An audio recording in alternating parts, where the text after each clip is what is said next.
घर के छोटे हों या बड़े हों, पिज़्ज़ा तो सबको पसंद होता है। बट पिज़्ज़ा का जो बेस बनता है वो मैदा से बनता है और मैदा हमारी हेल्थ के लिए अनहेल्दी रहती है। तो इसलिए आज मैं आपके लिए लेके आई हूँ हेल्दी पिज़्ज़ा की रेसिपी। जिस पिज़्ज़ा के बेस को बनाया है मैंने गेहूं के आटे से, क्योंकि वो नुकसान नहीं करता है। तो आप बड़े बच्चे सबको बना के खिला सकते हो, जो बहुत ही अच्छा रहने वाला है। तो देरी ना करते हुए आइए सुपर टेस्टी हेल्दी पिज़्ज़ा को बनाना शुरू करते हैं। तो इसको बनाने के लिए मैंने यहाँ पर लिया है आटा। इसको मैंने पहले ही छलनी में छान लिया था। उसके बाद यहाँ पे डालेंगे हम 1 चम्मच बेकिंग पाउडर। इसके बाद आधा चम्मच डालेंगे यहाँ पे खाने का सोडा, और इसके बाद डालेंगे यहाँ पे 1 चम्मच चीनी। और इन सारी चीज़ों को डालने के बाद यहाँ पर टेस्ट के अकॉर्डिंग नमक डाल देंगे, क्योंकि पिज़्ज़ा के बेस में नमक भी ज़रूरी है। तो नमक को डालने के बाद में अब हम लेंगे दही। तो दही ली है मैंने करीब 1 कप के आसपास। तो सारी दही को हम अपने आटे में डाल देंगे और इस आटे को गूंद लेंगे। तो पहले हमें इसे अच्छे से मिक्स करना है, और अगर हमें पानी की थोड़ी बहुत ज़रूरत पड़ेगी तो हम थोड़ा बहुत पानी भी ले लेंगे। आप चाहो तो पूरे आटे को ही दही में भी गूंद सकते हो, उससे भी बहुत अच्छा आटा लगता है हमारा। और नहीं तो आपके पास कम दही हो तो इस तरीके से थोड़ी दही डाल दीजिए, और उसके बाद में जितना भी पानी की ज़रूरत हो थोड़ा थोड़ा करके आप पानी ले सकते हो और आटे को गूंद सकते हो। तो यहाँ पे मैं बस थोड़ा सा ही पानी डालूंगी, बहुत ज़्यादा पानी हमें यूज़ नहीं करना है। बस इस तरीके से हमें पानी हल्का सा डालना है और आटे को गूंद लेना है। तो हमें जो पिज़्ज़ा के बेस का आटा लगाना है वो बिल्कुल सॉफ्ट डो लगाना है। ये नहीं है कि बहुत ज़्यादा हार्ड करना है, बिल्कुल सॉफ्ट लगाना है। तो हमारा आटा आप देख सकते हो एक जगह इकट्ठा हो चुका है, तो हम इसे थोड़ी देर गूंद लेंगे। तो इस तरीके से इसे मुट्ठी बंद करके इस तरीके से गूंद लेना है, ताकि हमारे आटे में अच्छे से लोच आ जाए। तो यहाँ पे हम करीब इसे 2 से 3 मिनट तक गूंद लेंगे, तो हमारा जो आटा है वो अच्छे से सॉफ्ट हो जाएगा। तो यहाँ पर इसके साथ ही हम आटे में 2 चम्मच ऑयल और मिक्स कर लेंगे, और आटे 2 चम्मच ऑयल डालने के बाद में आटे को हम थोड़ा सा और गूंद लेंगे, ताकि जो हमारा ऑयल है आटे के अंदर अच्छे से मिक्स हो जाए। तो यहाँ पे जो हमारा आटा है बहुत ही बढ़िया से लग के तैयार हो जाएगा। तो यहाँ पे आप देख सकते हो हमारा आटा गूंद के तैयार हो गया है। इसके ऊपर थोड़ा सा ऑयल और लगा देंगे, और इसको हम करीब 50 से 60 मिनट के लिए ढक के छोड़ देंगे, ताकि जो हमारा आटा है वो अच्छे से फूल जाए। तो यहाँ पे मैंने एक बाउल लिया है, बाउल के अंदर अच्छे से सेपरेट करके इसको 1 घंटे के लिए छोड़ देंगे।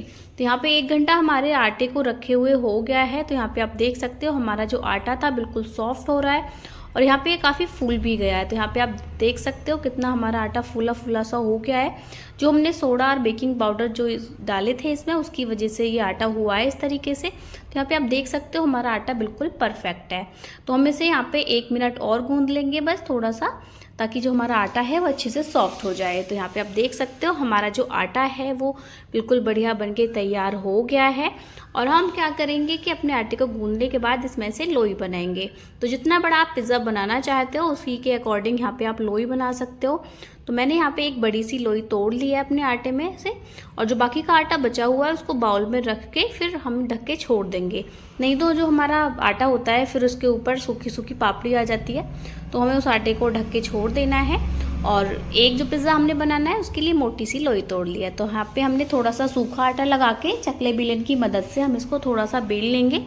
आप चाहो तो इसे हाथ की मदद से भी फैला सकते हो, नहीं तो आप थोड़ा बिल्कुल अच्छे से बेलना चाहते हो बेलन से या चकले बेलन से, तो उसकी मदद भी आप यहाँ पे ले सकते हो। तो मैंने थोड़ा सा चकला बेलन से बेल लिया है, बाकी का हम हाथ से इस तरीके से दबा के इसको फैला लेंगे। तो जैसे हमारा पिज़्ज़ा का बेस जितना मोटा होता है उसी तरीके से हमें इसका बेस रखना है। तो यहाँ पे आप देख सकते हो हमारा जो बेस है वो अच्छे से तैयार हो गया है। इसके बाद हम लेंगे एक फॉग। तो ये हम इसमें इस तरीके से होल कर देंगे अपने पिज़्ज़ा बेस में। ये हमें इसलिए करना होता है ताकि जो हमारे ये बेस है फूले ना। नहीं तो जैसे हम चपाती बेलते हैं तो चपाती तवे पे डालने के बाद में कभी कभी फूल जाती है। तो यहाँ पे इस तरीके से होल करने के बाद में जो हमारा ये बेस है फूलेगा नहीं। तो यहाँ पे हमने कढ़ाई को गर्म करने के लिए रख दिया था। उसके बाद जिस तरफ हमने होल किए थे उसी साइड से हमें अपने बेस को कढ़ाई के अंदर डाल देना है, और 1 मिनट बाद इसको पलट देंगे। 1 मिनट में ही हमारे जो नीचे का ये बेस है अच्छे से सिक जाता है। तो यहाँ पे आप देख सकते हो अच्छे से हमारा जो बेस है नीचे से सिक चुका है। दूसरी साइड से हमें अभी नहीं सेकना है, और यहाँ पे मैं आपको सिर्फ दिखाने के लिए मैंने यहाँ पे पलट दिया है। तो इसको हम अभी निकाल लेंगे, और निकालने के बाद में हम इसे फिर से चकले के ऊपर रख लेंगे अपने बेस को। इसके बाद यहाँ पे हमने लिया पिज़्ज़ा सॉस। पिज़्ज़ा सॉस को हम अपने बेस के ऊपर लगा देंगे अच्छे से। उसके बाद यहाँ पे थोड़ा सा डालेंगे हम चीज़। तो ये मैं मोज़रेला चीज़ यूज़ कर रही हूँ, अगर आपके पास मोज़रेला चीज़ हो तो वो यूज़ कर सकते हो, नहीं तो जो चीज़ के स्लाइस आते हैं आप उनको भी तोड़ के इसके ऊपर डाल सकते हो। और चीज़ यहाँ पे आप अपने अकॉर्डिंग ही यूज़ कीजिएगा, अगर आपको चीज़ अच्छी लगती है तो आप ज़्यादा भी चीज़ यहाँ पे यूज़ कर सकते हो। इसके साथ ही मैंने कुछ वेजीज कट करके रख ली थी, जैसे कि प्याज, टमाटर, शिमला मिर्च, उनको अपने पिज़्ज़ा बेस के ऊपर इस तरीके से फैला लेंगे। अगर आपको कोई और वेजीज पसंद है तो वो भी डाल सकते हो, जैसे कि कॉर्न डाल सकते हो, शिमला मिर्च में आप पीली और लाल वाली शिमला मिर्च भी कट करके डाल सकते हो। तो यहाँ पे हमारा जो पिज़्ज़ा के ऊपर वेजीज थी हमने अच्छे से फैला लिए और उसके बाद इसको हम चीज़ से फिर से कवर कर देंगे। और अगर आपको चीज़ ज़्यादा पसंद है तो ज़्यादा डालें और कम पसंद है तो यहाँ पे कम यूज़ करें। तो यहाँ पे हमारा पिज़्ज़ा बेस बिल्कुल बनके, यहाँ पे जो हमारा पिज़्ज़ा है पूरी तरह से बनके तैयार हो गया है। अब हमें इसे नीचे से इस बेस को अच्छे से पकाना है। तो हमने फिर उसी कढ़ाई में थोड़ा सा ऑयल डाला है। पहले हमने ऑयल का यूज़ नहीं किया था जब हमने एक साइड से पिज़्ज़ा बेस को पकाया था, लेकिन जब हम नीचे से पका रहे होते हैं तो हमें इसके ऊपर 1-2 चम्मच ऑयल डाल देना है। और कढ़ाई में ऑयल डालने के बाद में हमें अपने पिज़्ज़ा को कढ़ाई में रख देना है और इसके साथ ही हम एक कटोरी में पानी रख देंगे। पानी रखने से क्या होगा कि जब हम अपनी कढ़ाई को कवर करके छोड़ देंगे तो इसके अंदर स्टीम बनेगी, उससे हमारी सब्जियाँ भी पक जाएंगी और जो हमारा चीज़ है वो भी अच्छे से मेल्ट हो जाएगा। तो इसके बाद हम इसे करीब 15 मिनट के लिए रेस्ट पे छोड़ देंगे। और हमें यहाँ पे ध्यान रखना है, गैस का फ्लेम बिल्कुल लो रखना है, हाई बिल्कुल भी नहीं करना है। और बस 15 मिनट बाद हम इसका ढक्कन हटाएंगे तो यहाँ पे आप देख सकते हो कितने अच्छे से हमारा पिज़्ज़ा बनके तैयार हो गया है, अच्छे से हमारा चीज़ मेल्ट हो गया है। तो बस हमने इसे कढ़ाई से निकाल लिया है। इसके बाद इसके ऊपर ऑरिगेनो, चिली फ्लेक्स जो भी आप इसके ऊपर डालना चाहते हो वो डाल सकते हो। तो बस हमारा पिज़्ज़ा बनके तैयार हो गया है। बहुत आसानी से आप भी घर पे बच्चों के लिए पिज़्ज़ा तैयार कर सकते हो, बहुत ही हेल्दी है, बिना झंझट के आप इससे पिज़्ज़े को आसानी से बना सकते हो। तो गाइज़, आपको हमारे पिज़्ज़ा की रेसिपी कैसी लगी मुझे ज़रूर बताइएगा।